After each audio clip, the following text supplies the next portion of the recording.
When to expect the next iPad mini and low-end iPad models to launch, and what will be the expected features.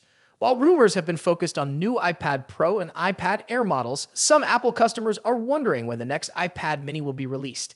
In his Power on Newsletter today, Bloomberg's Mark Gurman said new iPad mini and entry-level iPad models will be released in late 2024 at the earliest. The company is also working on new versions of the low-end iPad and iPad mini, but those won't be coming before the end of the year at the earliest, he said. The new downscale iPad will probably end up being a cost-reduced version of the 10th generation model from 2022, while the iPad mini update won't include much more than a processor upgrade. The current 6th generation iPad mini was released in September 2021 and is equipped with an A15 Bionic chip. Gurman expects the next model to feature a newer chip, but few other changes.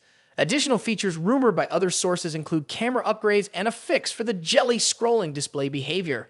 The low-end iPad was last updated in October 2022. An 11th generation iPad could start at a lower price than the 10th generation iPad, which could pave the way for Apple to discontinue the 9th generation iPad with a Lightning connector.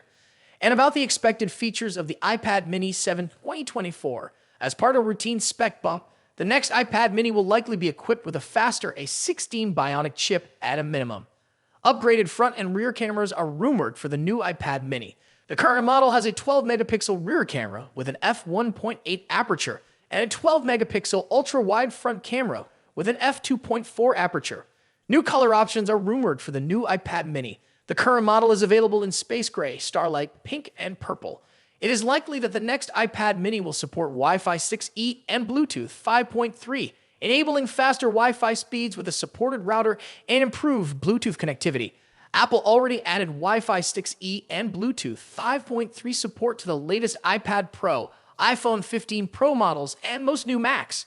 The new iPad mini is rumored to have a rotated screen assembly reduce the effect of jelly scrolling screen tearing in portrait orientation. This visual effect can cause text or images on one side of the screen to appear to be tilted downwards because of a mismatch in refresh rates. And that wraps up our discussion on the upcoming iPad mini and low-end iPad models. As per the latest reports, we can expect these new models to launch in late 2024 at the earliest. The next iPad mini is likely to feature a newer chip with few other changes. Rumors suggest that it may include camera upgrades and a fix for the jelly scrolling display behavior. As for the low-end iPad, it's expected to be a cost-reduced version of the 10th generation model from 2022. Remember, these are just rumors and the actual features may vary. We'll keep you updated as more information becomes available. Thank you for watching. If you found this video helpful, don't forget to like, share, and subscribe for more updates on the latest tech news. See you in the next video. Peace out. For the 2024 iPad mini, the tablet is rumored to have an 8.3-inch 120Hz screen and a 15 Bionic chipset, similar to the current model, but with a slightly higher 3.23 GHz clock speed.